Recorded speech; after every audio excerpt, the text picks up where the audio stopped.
En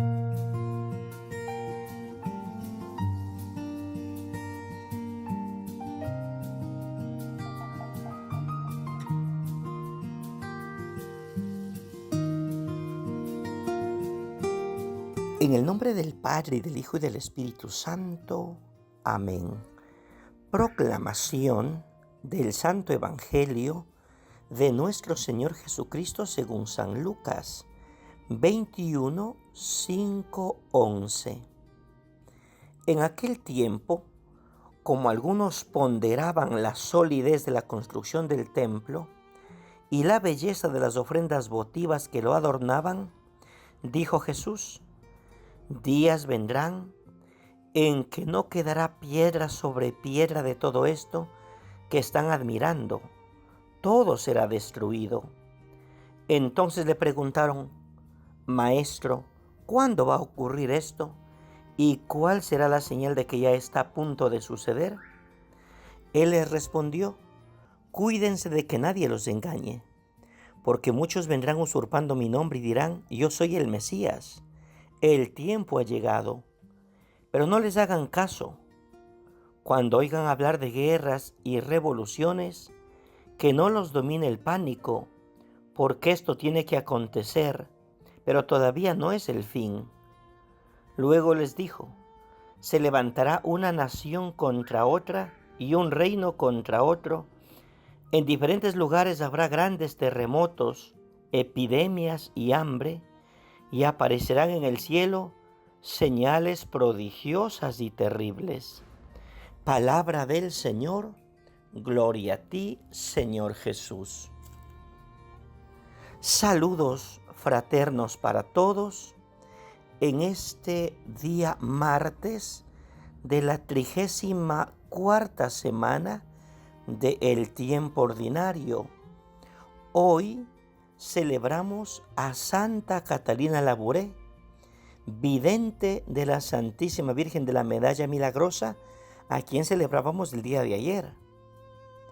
Siendo una joven hija de la caridad, el 27 de noviembre de 1830, la Santísima Virgen se le apareció a Catalina y le encomendó que hiciera una imagen de Nuestra Señora como se le había aparecido, y mandó hacer una medalla que tuviera por un lado las iniciales de la Virgen y una cruz con esta frase: Oh María, sin pecado concebida, ruega por nosotros que recurrimos a ti.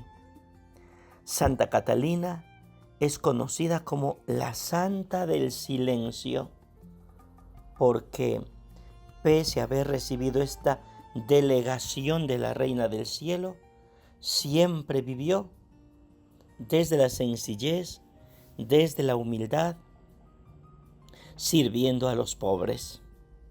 Que Santa Catalina nos alcance a llevar este signo maravilloso con profunda fe en que Dios es capaz de utilizar también estos medios para manifestar su gloria.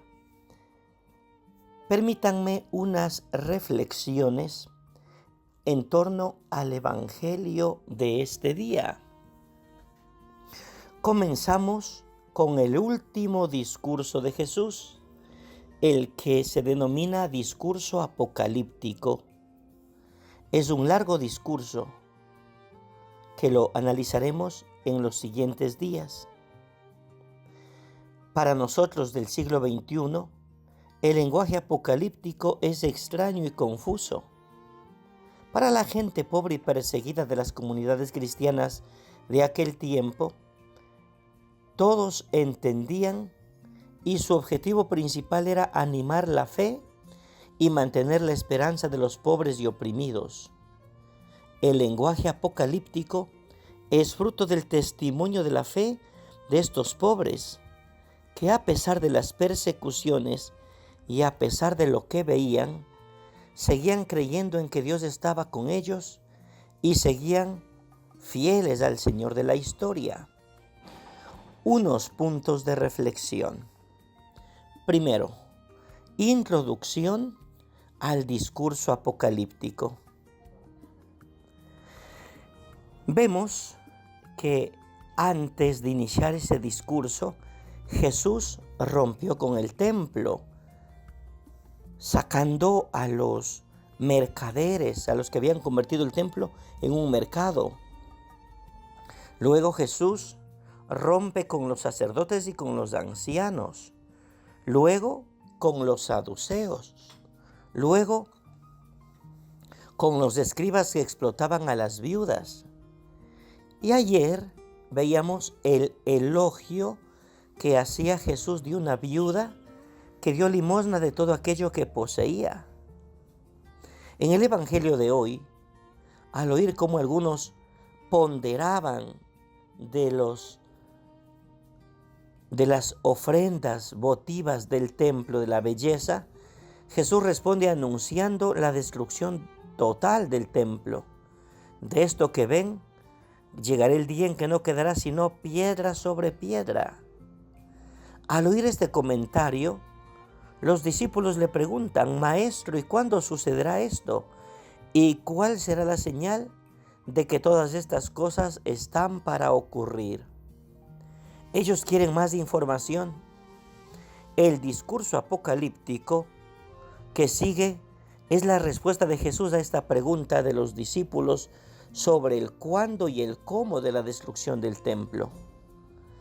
El Evangelio de Marcos informa lo siguiente sobre el contexto en que Jesús pronunció el discurso. Dice que Jesús había salido de la ciudad y estaba sentado en el monte de los Olivos. Allí, desde lo alto del monte, tenía una vista majestuosa del templo. Marcos nos dice que eran solo 4 los discípulos que fueron a escuchar el último discurso. Al comienzo de su predicación, 3 años antes, allí en la Galilea, las multitudes iban detrás de Jesús para escuchar sus palabras.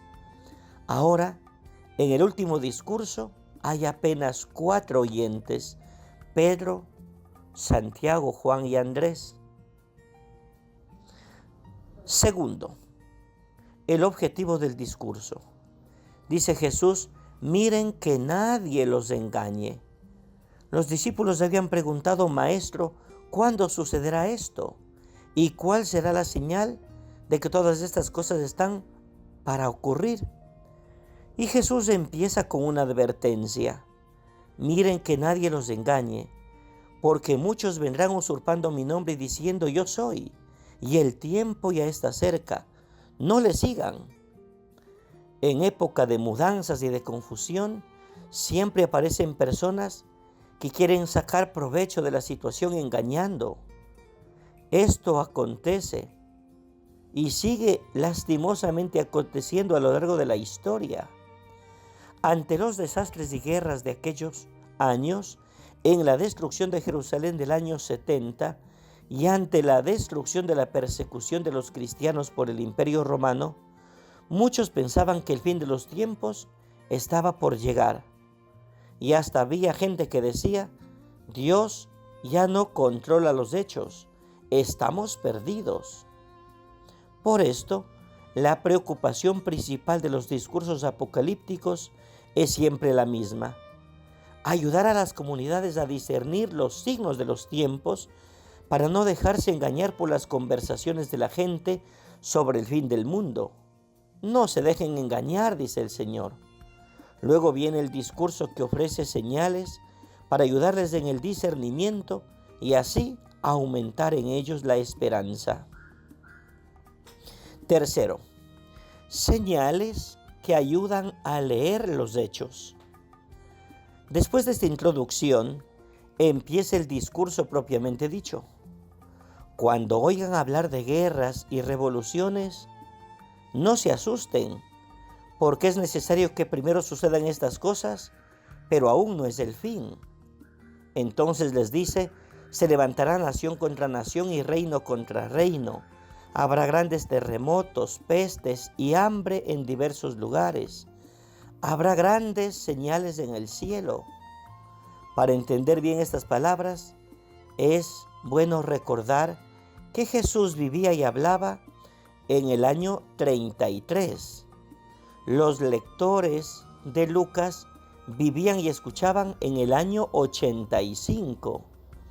Ahora, en los años 50, entre el año 33 y el año 85, la mayoría de las cosas mencionadas por Jesús habían acontecido y todos las conocían.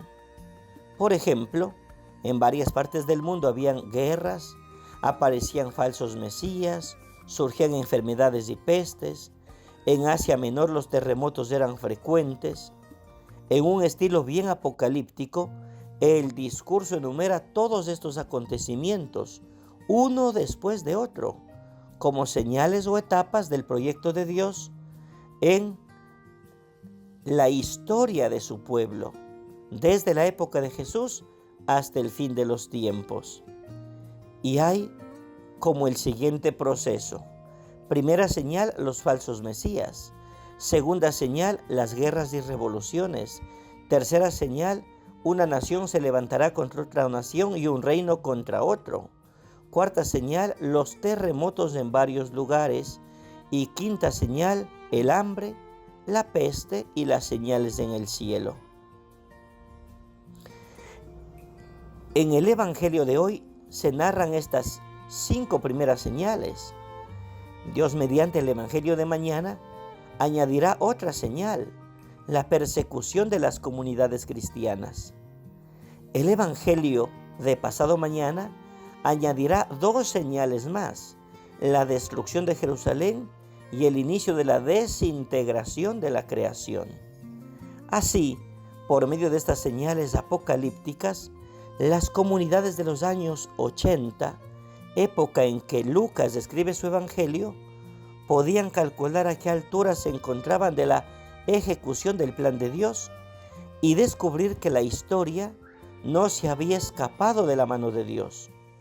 Todo era conforme con lo que Jesús había previsto y anunciado en el discurso apocalíptico. Por eso el Señor hoy una vez más nos dice: levanten los ojos, levanten la cabeza, disciernan los signos de los tiempos. Es hora de su conversión. Que seamos capaces de aprovechar que el Señor nos visita con su amor, con su gracia y con estos anuncios que tienen que llevarnos a una conversión profunda. Así sea. En el nombre del Padre, y del Hijo, y del Espíritu Santo. Amén. Abundantes bendiciones. Un santo día.